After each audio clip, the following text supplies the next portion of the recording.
Who would have thought, right? Here in 2022, people would be head over heels for Crocs. Once upon a time, you would get roasted for wearing a pair of Crocs, but now they're selling out and reselling for a ton of money. Either way, today's pair is certainly a different take on the OG, so let's see what all the noise is about.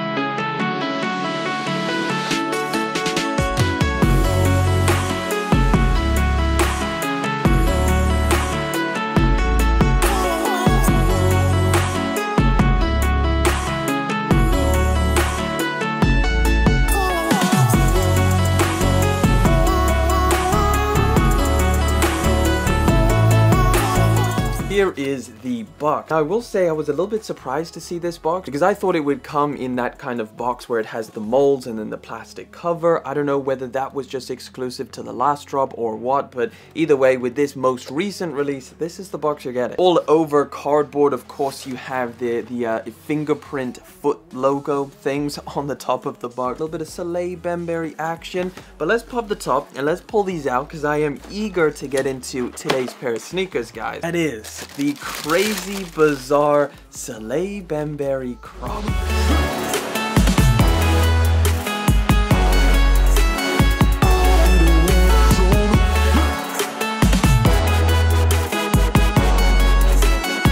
So here we go, and I gotta say, these things are even more wild in hand. This is insane. This is the Urchin Colorway. As part of the recent release, there was 3 different colorways to drop. There was the crocodile, the green one, this urchin, slightly purple one, and then an all-over white pair. I personally kind of wanted to get my hands on the white pair, but of course, I tried for all of them, every single place I could. I struck out, so I ended up having to buy this one, which I'm quite happy I did now. It's not a bad colorway whatsoever. Either way, of course, like I mentioned, this is the kind of second installment of this Salehe Bembury Croc. Of course, the first 3 colorways, well, those ones seem to be a lot more limited because I guess they're reselling for a ton of money. I also tried for those, struck out. So in my opinion, I think those were a little bit harder to get than this recent pack.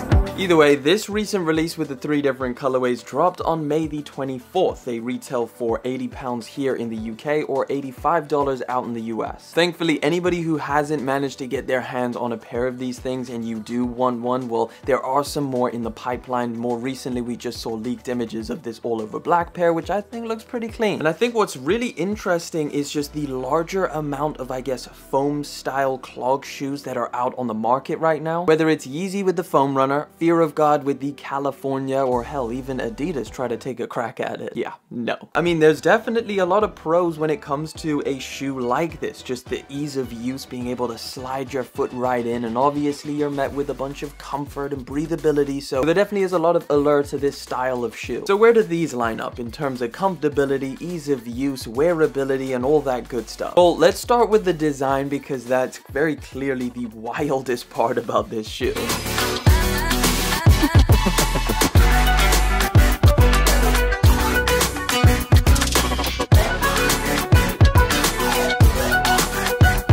So for the most part, it still has the classic Crocs clog shape. You can definitely see that, obviously, with the strap and everything. However, the details and the general design is obviously completely different. The entire shoe is covered with all of these really interesting grooves and, of course, holes around the toe box area, and it really gives it an interesting look. The whole theme of it is a fingerprint, and that just really kind of comes to life on this pair of shoes. In fact, I believe that this outsole traction is actually Salehe Bembury's fingerprint. It's definitely my favorite part about this shoe because it's just so interesting and completely different from anything we've seen.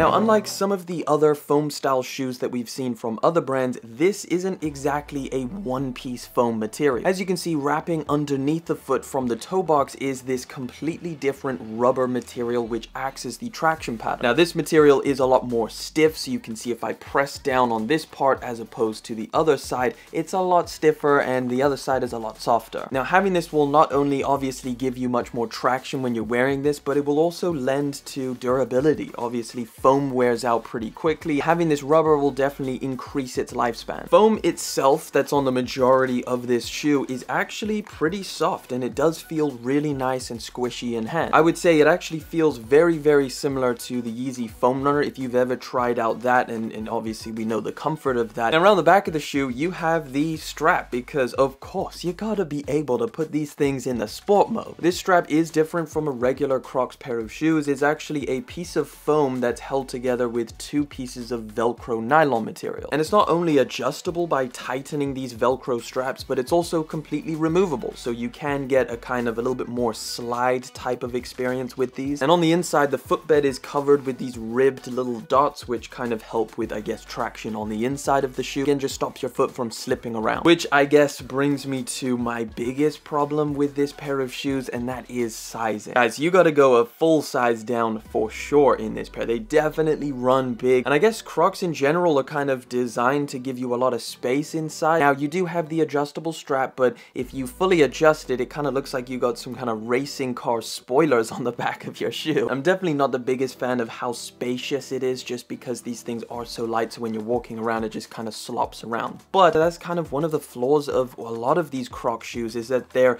really not as specific with sizing as, I guess, a regular pair of sneakers. Most of them don't even come in half sizes, and with this particular one, it kind of just comes in the middle. For example, this pair is a size 41 to 42 in European sizing, so it's kind of like you're either on the tighter end of that or on the looser end. But yeah, I'm a fan of easy to wear, comfortable, slip-on foam shoes. I think it's a really good thing to have in your rotation, just for ease of use, throwing them on, feeling super comfortable. I'm really glad that brands are kind of reaching outside of the box to create some really experimental and revolutionary design styles. But of course, I want to know what you think of these things. Are they just too crazy for you, or are you feeling them? Let me know down in the comment section, guys. But that pretty much wraps it up. So I want to thank you so much for coming through, hanging out for yet again another video. Thank you for liking, commenting, and of course subscribing. I'll catch you guys in the next one.